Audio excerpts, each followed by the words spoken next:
Hey guys, welcome to Solo ReacTalk. Today I'm going to be reacting to Extra Credits, Extra History.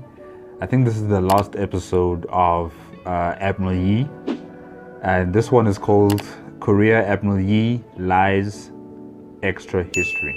Alright, let's start. 3, 2, 1.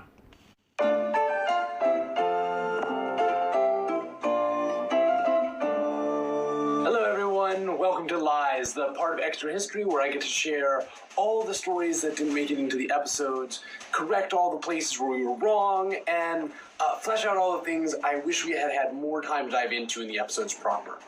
We've got to start with sources. All told, I think I was able to get my hands on like 4 books that were biographies of Yi in English. And one of them was an oversized pamphlet printed by the South Korean Tourism Board.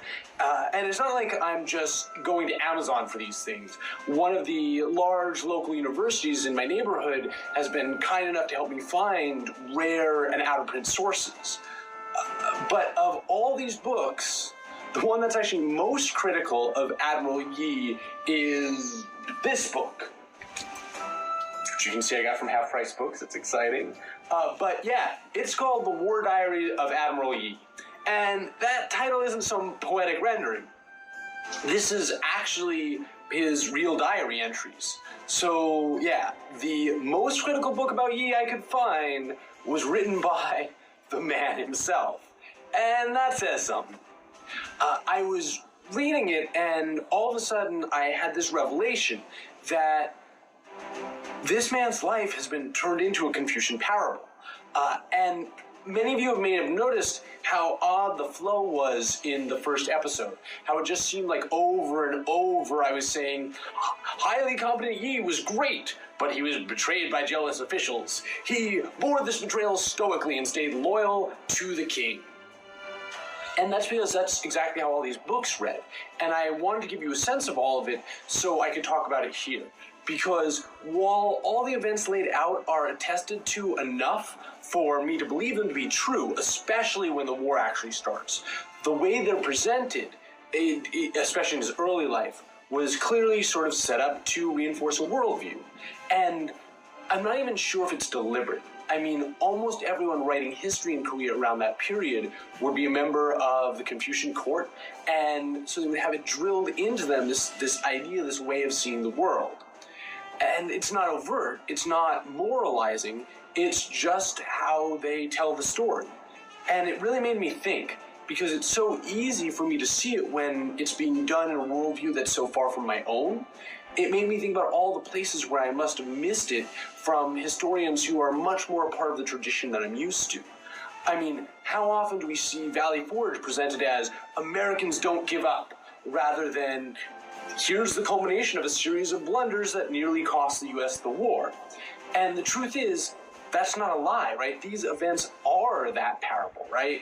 Washington holding the army together through Valley Forge is one of those incredible stories about Americans not giving up. It's stoic, it's fantastic, so we almost can't help render it through the lens of our culture. But it was just awesome, this sort of awesome shock to see that process in action from outside it. And it was something that I really wanted to point out as we went through this series. But all right, I just had to talk about how interesting it was to have such a perfect example about understanding one's own history from inside one's culture. But now on to Yi, I promise. First things first, I kind of have to talk about how remarkable he was, right? I love Admiral Nelson. I hope we get to do a series on him as part of covering the Napoleonic Wars, and he absolutely deserves to be called one of the greatest admirals of all time. After all, he reinvented how naval combat was done, and changed the course of history. But so did Yi, and Yi won 23 out of 23 battles. Nelson won roughly 8 out of 13 battles, depending on how you're counting. And Yi did it with no naval training. The Battle of Okpo was his first time fighting, much less commanding at sea. And even the famous Japanese Admiral Togo said, "It may be proper to compare me with Nelson, but not with Korea's Yi Sun-shin, for he has no equal."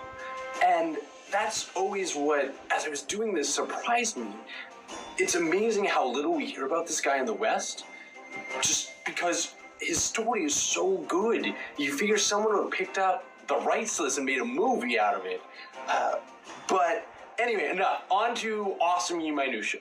Remember in the first episode where Yi is working at the military academy? And God, I love this story. It's so much the perfect Confucian parable. It's fantastic. So when Yi is at the academy, the first time he gets into a fight with a corrupt official, it's because there's a tree on the academy grounds that this higher up official likes. And so he figures he'll just take it. But he stops him, basically saying, this tree is on academy grounds, so it's government property and thus belongs to the king. Therefore, it would be wrong to take it. And so he risks his career, and as we see later, his liberty and possibly his life to make sure to protect a tree. But on to episode 2, where we start getting out of the parable because Yi's first-hand account sort of kicks in here, and we have a lot more people writing about the war as it occurs in a way that they just weren't about Yi's early life. Because, after all, who thought this stick in the mud would ever amount to anything? So, first off, we gotta talk about the diplomacy between Korea and Japan, because this is amazing. So, the diplomacy that kicked this whole thing off is total madness. You see, Hideyoshi sent a guy whose family did a ton of business in Korea to be his emissary, which makes sense, right? Guy knows Korea, he knows the people to talk to. But Hideyoshi's demands are totally insane. So Gaila takes one look at this message and he's just like, nope. Because he knows that if he presents it to the Koreans, if they don't just kill him, they're certainly going to take away all of his family's trading privileges. But he also knows that Hideyoshi isn't the most magnanimous guy, and if he tells him that his demands are insane, he's probably going to get his head chopped off. So what does he do? Well, the sensible thing, obviously. On the boat ride over, he rewrites the message. So now it's not all, roll over, ye Confucian dogs. It's much more, let's work out how our two nations can work together. So the Koreans send ambassadors back to figure out terms with this new unified Japan. But nobody tells Hideyoshi that's what they're there to do. So they show up, present him with a few gifts, and figure negotiations are going to start. But Hideyoshi thinks they're there to give him tribute. So he accepts their gifts, gets drunk with them, and then never sees them again. So they're just sitting there in his palace, completely unable to get a meeting with Hideyoshi, as he thinks he's done with them, and why should he have to waste his time with them as these are new vassals of his, and shouldn't he just be waiting till they bring him the next round of tribute? But of course, nobody tells the Korean ambassadors that's what's going on either. So they're sitting there getting more and more steamed, and eventually they just pack up and head back to Korea and tell everyone how rude the Japanese is. And they tell everyone that Hideyoshi's baby peed on him during the meeting, but that's a whole nother story. Anyway, this happens basically 100% of the time. People alter or simply don't communicate pretty much every message between King Shanjo and Hideyoshi. That every single one they try and send each other, somebody's rewriting. Which is both the reason this war happened in the first place, and the reason that it took them like a half decade for everybody to realize that they were actually going to war. But once they figured it out, all of those strengths and weaknesses we talked about in episode 2 become starkly clear. Remember Yi Il, the man who brought... It's amazing what miscommunication and bureaucracy and this sort of diplomacy at all costs, peace at all costs, resulted in, you know. And it's quite surprising because from my Lin Fami History of Japan reactions, I got to learn that immigrants from Korea assisted in developing Japan. You know, so they have some sort of shared blood tie history between each other. But I guess over time that kind of notion was forgotten, and whatever was happening in Japan during that time completely uprooted the social structure of Japan, and it became a militaristic empire, you know, empire wannabe, yeah. and now we've come ahead to this war that nobody was expecting, nobody was ready for. Some people were still in denial that the war was going to happen. So it's quite interesting how things have changed over time. Yeah, all right, let's continue. Admiral Yi up on charges in episode 1. Well, he was the guy who basically does the massive wave of losing that Korea gets in at the outset of the war. He was the guy in charge of the land forces for Korea when they got rolled back to Seoul in a month. So the corruption, the fact that Korea is left with an undisciplined army and incompetent leadership immediately shows on land, as does the veteran nature of the Japanese forces and their adoption of firearm technology. But on the sea, it's almost the reverse. And Yi's genius is that he sees this. The Japanese don't have much experience fighting at sea because they've been locked into civil war, which means that if he can just train his troops, he'll have comparable or perhaps even superior forces.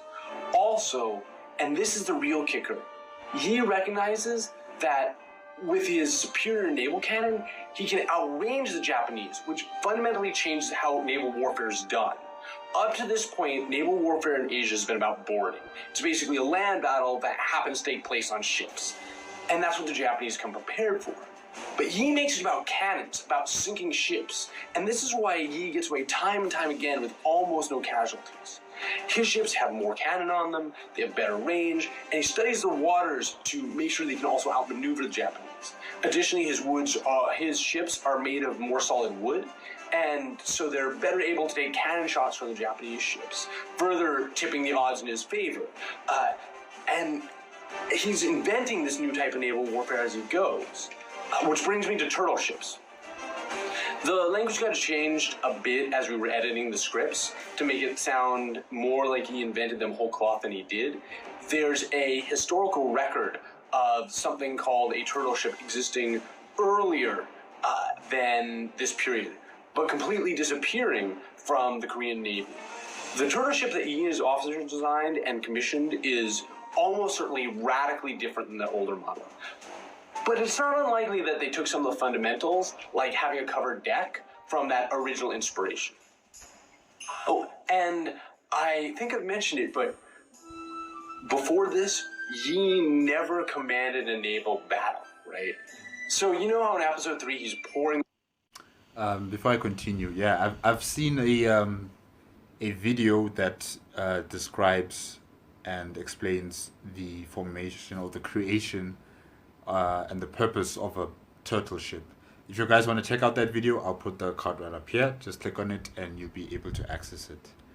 And yeah, I think Admiral Yi and whoever was, helping him out, I think they improved on what was already existing. They improved on that kind of design and they made it totally different, but also, an upgrade to that previous design, So yeah, it's very interesting. Over charts? That's because he knows nothing about the waters around Korea. All that crazy stuff he does with positioning and currents later on, he taught himself that as the war was going on. And I should really talk about the war from the other side for a moment, because remember how in the Sengoku Jidai episodes, Tokugawa and his clan just don't go to Korea? Well, that's a big part of why when Hideyoshi dies, Tokugawa is able to sweep aside Hideyoshi's dynasty and bring about a lasting peace.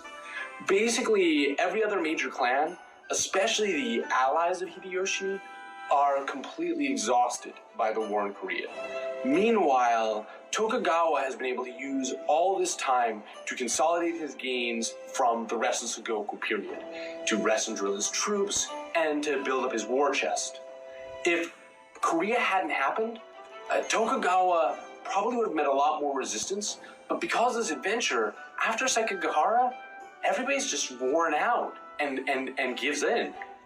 Oh, and in episode 4, when Korea and Japan hit a stalemate and try and work out peace, well, basically the same thing happens as happened at the start of the war. Just like earlier negotiations, essentially none of the messengers deliver any of the messages they're actually given. Instead, they rewrite them along the way, to the point where, for a while there, both sides think the other has surrendered. L to diplomacy. But on a totally different note, something that I hope I did right in this, but I'm not entirely sure. Some of the sources I used listed dates in the modern Gregorian calendar, and others used the traditional calendar.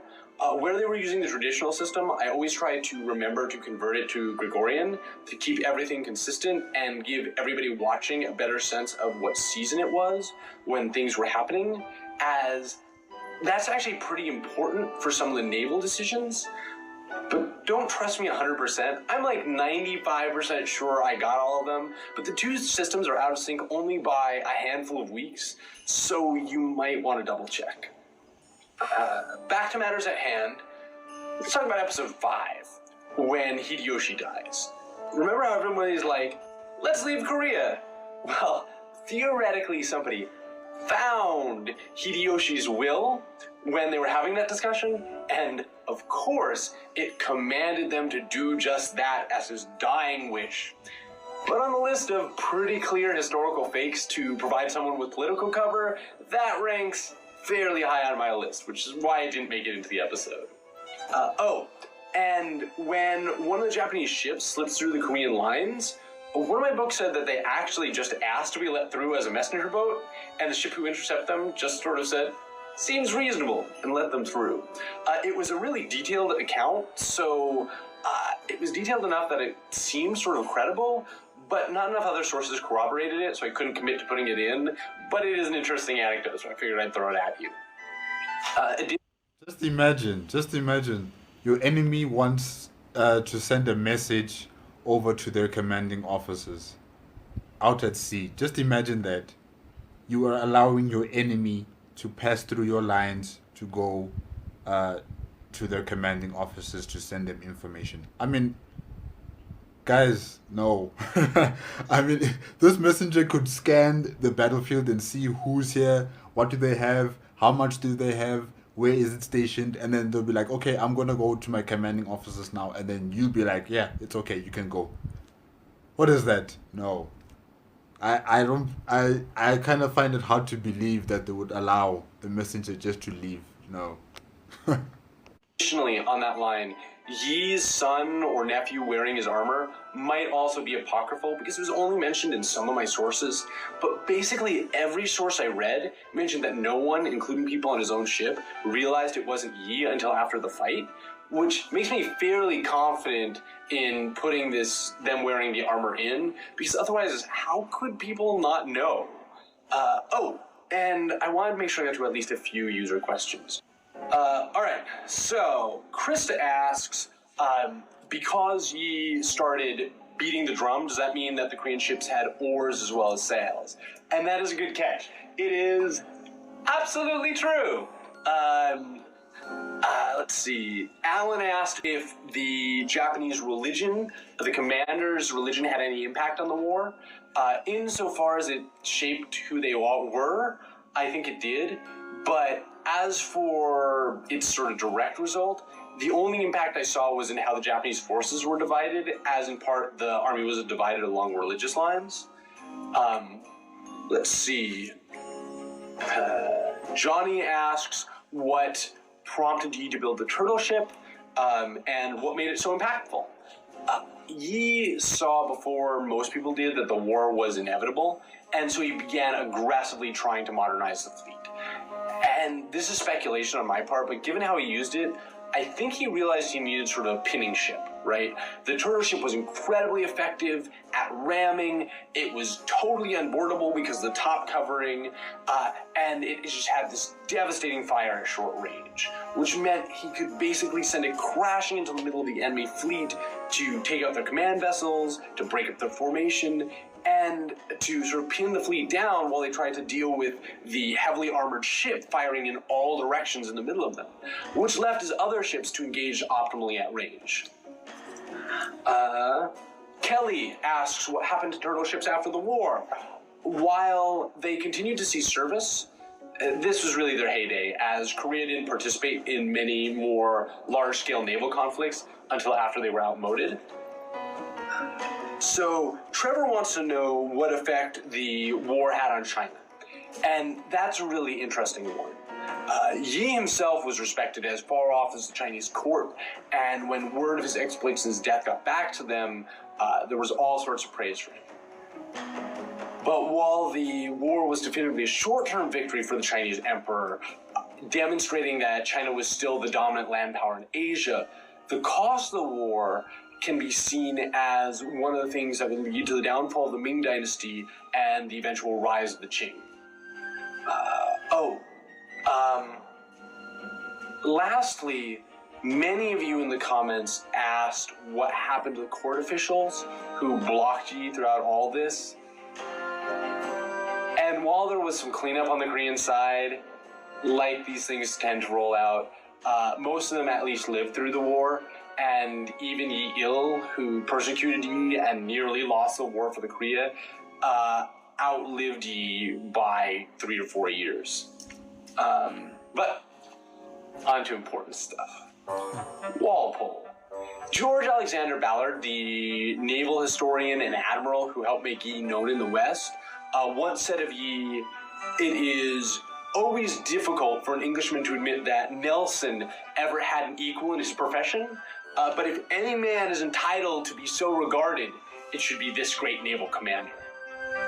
And now, George Alexander Ballard was a member of the Order of the Bath, which was founded 2 centuries earlier under Walpole. And get this, because it's so perfectly Walpole, it was founded as a political expedient so that way he could trade away the honor of being a member of the order for political favors. So I'm going to wrap it up, but I want to give a huge thanks to J.J. Jones, who helped us with pronunciation. I also want to mention that we're going to be putting up the Kinders music in a separate video right after this goes up, because it's awesome, and it's a shame that it only gets heard in the truncated format in our videos. So if you want to listen to Yi's music, to the Yi music in its true form, it'll be here, and these guys are amazing. It really deserves to be listened to. And that reminds me, another extra special thanks to Wong Hong, who played the erhu on the track, something that he also did for the music in Avatar. And just to let everyone know, for production reasons that have to do with not accidentally working an artist to death, we do everything in sort of 6-episode blocks. So when one of the main stories runs an episode or 2 short, we'll be filling in with one-offs like the Odin Office episode that let us explore things that might not fill a whole series. And I'll leave you with one more announcement. Next week, we are going to get to talk about the Broad Street Pump, which is the founding point of epidemiology and in many ways a turning point in modern medicine. It's also an awesome detective story. So I'm really excited to do that, and it's just fantastic. Thank you everybody on Patreon, not only for supporting us, but for voting in crazy things like the South Sea Bubble or the Broad Street Pump. I hope you all get as much of a kick out of this story as I do. I guess I'll see you all next week.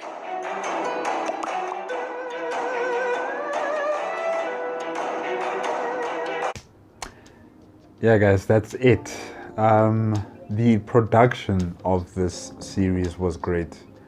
It was excellent. I really enjoyed myself, watching these episodes and learning about Admiral Yi and, all the intricacies of government and corruption and war and diplomacy. It's all very fascinating. Especially how history can teach you about, people you may not expect to become heroes, but they did, People that you just wouldn't suspect that they would become something important, but they did. Through their own ingenuity, their own strength, their own personalities, they became what they are, and they've been written in history. And that is very important. That is very important, to read up on people who are not necessarily in your circle or your sphere of civilization. Like if you're from Europe, you only learn about history and important people from Europe. You can also learn from Asia and from Africa and from the Americas. You know, you have to expand your horizon in terms of what you can learn. And I'm very grateful for learning about Admiral Yi and Korea and the Japanese and Korean War and everything that had to associate with that war, especially the creation of the turtle ships, which I find very fascinating.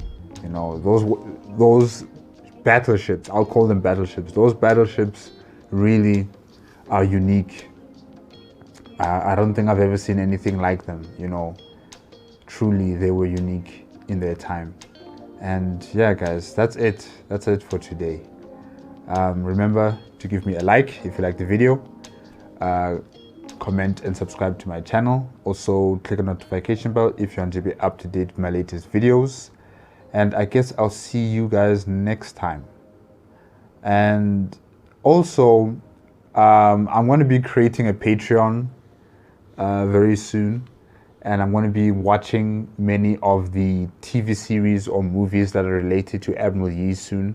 So if you guys want to support me with that, I'm going to be putting the Patreon link very soon. It's going to be during this month, the month of November 2021. Yeah. So it's going to be during this month that I open up my Patreon page. And I hope to find people who would support me and support what I'm trying to do and also enjoy what I'm, you know, providing on my Patreon page to be there. Yeah. Okay, guys, that's it. Bye-bye.